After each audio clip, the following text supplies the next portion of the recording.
ആമുഖം ആവശ്യമില്ലാത്ത doctor N ജയരാജാണ് സ്ഥാനാർത്ഥി എന്നതിനാൽ തന്നെ കാഞ്ഞിരപ്പള്ളിയിൽ തികഞ്ഞ ആത്മവിശ്വാസത്തിലാണ് LDF. 1.5 പതിറ്റാണ്ടായി കാഞ്ഞിരപ്പള്ളി നിയോജക മണ്ഡലത്തെ കേരള നിയമസഭയിൽ പ്രതിനിധീകരിക്കുന്നത് ഡോക്ടർ എൻ ജയരാജാണ്.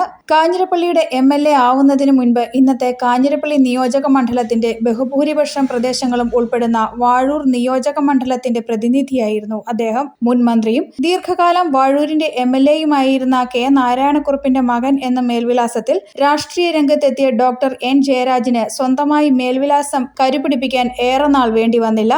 തെരഞ്ഞെടുപ്പ് ഗോതയിൽ പരാജയമറിയാത്ത പോരാളിയായ അദ്ദേഹം രാഷ്ട്രീയ എതിരാളികൾ പോലും ആദരിക്കുന്ന സർവസമ്മതനുമാണ്. ഡോക്ടർ എൻ ജയരാജിന്റെ പാർട്ടിയായ കേരള കോൺഗ്രസ് M UDFിലായിരിക്കെ 2011ലും 2016ലും കാഞ്ഞിരപ്പള്ളിയിൽ മത്സരിച്ച് വിജയിച്ച doctor N Jayaraj Kerala Congress M LDF മുഖ്യ സഖ്യകക്ഷിയായ 2021ലും മികച്ച ഭൂരിപക്ഷത്തോടെ തിരഞ്ഞെടുക്കപ്പെട്ടു. കാഞ്ഞിരപ്പള്ളിക്കാർക്ക് സുപരിചിതനും സർവസമ്മതനുമായ ഡോക്ടർ എൻ ജയരാജിന് അതുതന്നെയാണ് ഈ തെരഞ്ഞെടുപ്പിലും മേൽക്കൈ നൽകുന്നത്. കിഫ്ബിയും കേന്ദ്ര ഗവൺമെൻറ്റെയും സംസ്ഥാന ഗവൺമെൻറ്റെയും മറ്റ് വ്യത്യസ്തങ്ങളായ ഫണ്ടുകളും ത്രിതല പഞ്ചായത്തുകളുടെ ഫണ്ടുകളും ഒക്കെ ഉപയോഗപ്പെടുത്തി ഈ പഞ്ചായത്തിലെ എല്ലാ മേഖലയിലും വികസനത്തിൻ്റെ വെള്ളി വെളിച്ചം എത്തിക്കാൻ കഴിഞ്ഞ കാലഘട്ടങ്ങളിലെ ഡോക്ടർ ജയരാജൻ്റെ പ്രവർത്തനത്തിലൂടെ കഴിഞ്ഞിട്ടുണ്ട്.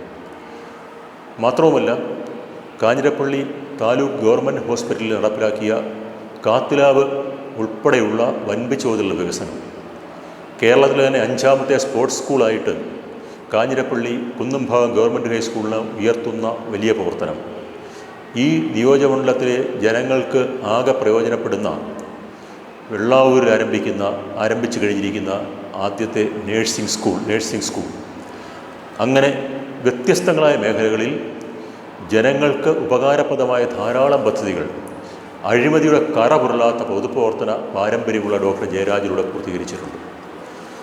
ഏത് രാഷ്ട്രീയ കക്ഷിയിൽപ്പെട്ട ആളുകൾക്കാണെങ്കിലും ഏത് മതവിഭാഗത്തിൽപ്പെട്ട ആളുകൾക്കാണെങ്കിലും യാതൊരു സങ്കോചവുമില്ലാതെ ആരുടെയും ഇടനിലയില്ലാതെ സമീപിക്കാൻ കഴിയുന്ന ഒരു നല്ല പൊതുപ്രവർത്തകൻ, ഒരു നല്ല അധ്യാപകൻ, ഒരു നല്ല സാമൂഹ്യ സേവകൻ, ഇതൊക്കെയാണ് ഡോക്ടർ ജയരാജ്.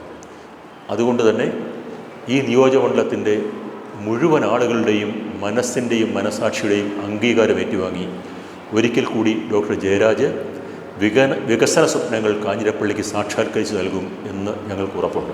MLA എന്ന നിലയിൽ ഡോക്ടർ എൻ ജയരാജ് മണ്ഡലത്തിൽ നടത്തിയ വികസന പ്രവർത്തനങ്ങളിൽ പോരായ്മകളുണ്ടെന്നതാണ് എതിർപക്ഷത്തിന്റെ പ്രധാന ആരോപണം. കാഞ്ഞിരപ്പള്ളി ബൈപ്പാസ്, മണിമല മേജർ കുടിവെള്ള പദ്ധതി, പട്ടയ പ്രശ്നം എന്നിവ നിറവേറ്റാത്ത വാഗ്ദാനങ്ങളായി അവശേഷിക്കുകയാണെന്നും വിമർശകർ പറയുന്നു. കാഞ്ഞിരപ്പള്ളിക്കാർക്ക് സുപരിചിതനായ ഡോക്ടർ എൻ ജയരാജിൽ നിന്ന് മണ്ഡലം തിരിച്ചുപിടിക്കാൻ UDF നിയോഗിച്ചിരിക്കുന്നത് പുതുമുഖമായ റോണി കെ ബേബിയെയാണ്.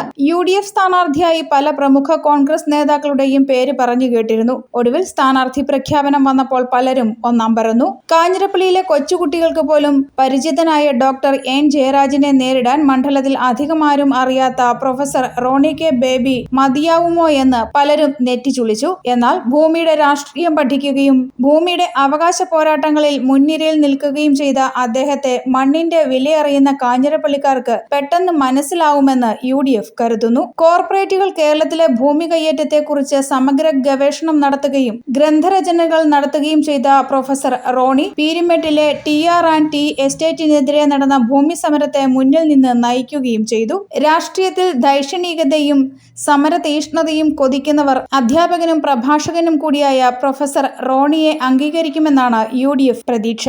എൻ്റെ വീട് ഇവിടെ തറവാട് കാളകെട്ടിയാണ്, കാഞ്ഞിരപ്പള്ളി കാളകെട്ടിയിലാണ്. എൻ്റെ ചാച്ചനും അമ്മയും തൽക്കാലത്തേക്ക് ഇപ്പം ചേനപ്പാടിയിലാണ്. അവരിപ്പം തിരിച്ച് വീണ്ടും കാളകെട്ടിയിൽ വന്നിട്ടുണ്ട്. ഞങ്ങൾ കാഞ്ഞിരപ്പള്ളിയിലാണ് സ്ഥിരതാമസക്കാരൻ. ഞാനൊരു 25 വർഷമായി ഇവിടെ സജീവമായി രാഷ്ട്രീയ സാമൂഹ്യ പ്രവർത്തനങ്ങളിൽ പങ്കെടുക്കുന്നുണ്ട്. നിരവധിയായിട്ടുള്ള വിഷയങ്ങളിൽ ഞാൻ ഉൾപ്പെട്ടിട്ടുണ്ട്, ഞാൻ ഇടപെട്ടിട്ടുണ്ട്. അപ്പോൾ അങ്ങനെ ഒരു സ്വാഭാവികമായിട്ടും പാർട്ടി എന്നെ ഒരു സ്ഥാനാർത്ഥിത്വത്തിലേക്ക് പരിഗണിച്ചു. ഞാൻ ഒരു പെട്ടെന്ന് ഇറങ്ങി വന്നൊരു സ്ഥാനാർത്ഥിയല്ല. പാർട്ടിയുടെ ഏറ്റവും താഴെ തട്ടിൽ നിന്ന് തന്നെ പാർട്ടി പ്രപ്പോസൽ പോയി DCCയിൽ വന്നു, KPCCയിൽ വന്നു, അവസാനം ACC അത് അംഗീകരിച്ചു. അങ്ങനെ ഞാൻ സ്ഥാനാർത്ഥിത്വത്തിലേക്ക് എത്തിയതാണ്. വലിയൊരു ആത്മവിശ്വാസം എനിക്കുണ്ട്.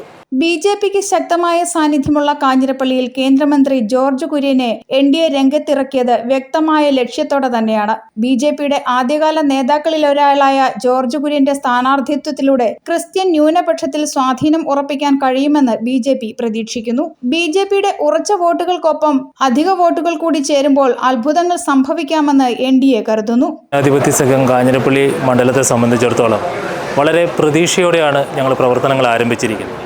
ഒന്നാമത്തെ കാര്യം, ഞങ്ങൾക്ക് പ്രവർത്തനത്തിൽ കൂടുതൽ പരിചയവും കേന്ദ്രമന്ത്രിയായിട്ടുള്ള ബഹുമാനപ്പെട്ട ജോർജ് കുര്യനെയാണ് ഞങ്ങൾക്ക് സ്ഥാനാർത്ഥിയായിട്ട് ഇവിടെ ലഭിച്ചിരിക്കുന്നത്.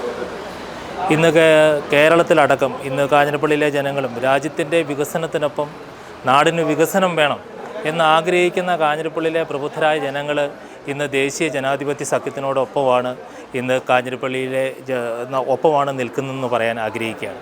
കാരണം നമ്മൾ കഴിഞ്ഞ ദിവസങ്ങളിൽ വികസനത്തെക്കുറിച്ച് ചർച്ച ചെയ്യുന്നതിന് കാഞ്ഞിരപ്പള്ളിയിലെ 200 ബൂത്തുകളിൽ ഒരു ചർച്ച ഉണ്ടായി. ആ ചർച്ചയിൽ ഉരുത്തിരിഞ്ഞു വന്നത് ഇവിടുത്തെ MLAക്കെതിരെയുള്ള കുറ്റപത്രമാണ്. ഏകദേശം 1 ലക്ഷത്തോളം പേർ ഒപ്പിട്ട ഒരു കുറ്റപത്രമാണ് നമുക്ക് ലഭിച്ചിരിക്കുന്നത്.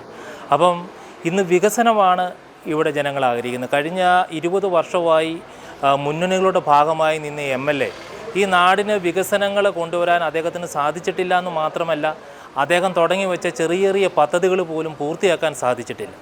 ആ ഒരു സാഹചര്യത്തിൽ ദേശീയ ജനാധിപത്യ സഖ്യത്തിന് വിജയിക്കാനുള്ള എല്ലാ സാധ്യതകളും കൂടിയുണ്ട്. അതിനുള്ള പ്രവർത്തനങ്ങളുമായിട്ട് ഞങ്ങൾ മുന്നോട്ട് പോവുകയാണ്. രാഷ്ട്രീയമായി കേരള കോൺഗ്രസിനും CPM-നും ബി.ജെ.പിക്കും സ്വാധീനമുള്ള കാഞ്ഞിരപ്പള്ളിയിൽ കടുത്ത രാഷ്ട്രീയ പോരാട്ടം നടക്കുമോ എന്നത് ഇനിയും കണ്ടറിയേണ്ടിയിരിക്കുന്നു. ഡോക്ടർ എൻ ജയരാജിന്റെ ജനകീയതയെ മറികടക്കാൻ കഴിയും വിധം രാഷ്ട്രീയ പ്രശ്നങ്ങൾ ജനങ്ങളിൽ എത്തിക്കാൻ UDF-നും NDA-ക്കും കഴിയുമോ എന്നതിനെ ആശ്രയിച്ചിരിക്കും അത്. ചുരുങ്ങിയ പ്രചരണ കാലയളവിൽ അത് സാധ്യമാക്കുക അത്ര എളുപ്പവുമല്ല. News bureau, Ponkunnam.